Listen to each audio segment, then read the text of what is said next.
Bibigay ako ng ano nga ba ang ilang mga establishmento na nagpapatupad ng no ID, no entry para sa susunod.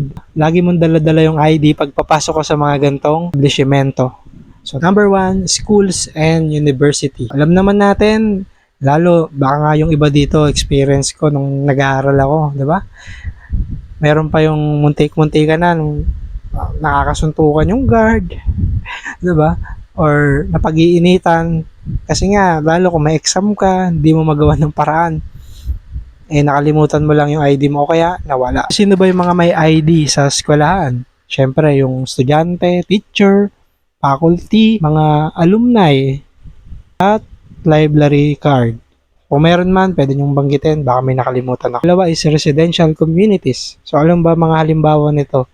Yung subdivision at mga condos. Pangatlo, government offices.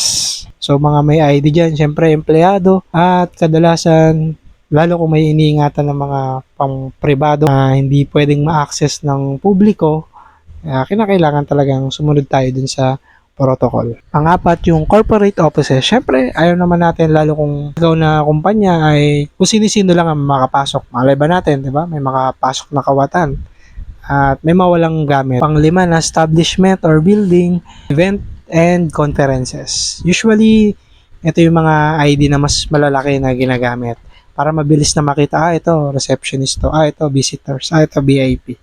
So, napakalaking bagay nga para ma-distinguish ka agad yung mga umaattend. Kung bisita ba siya, kung VIP, diba? Napakalaking bagay.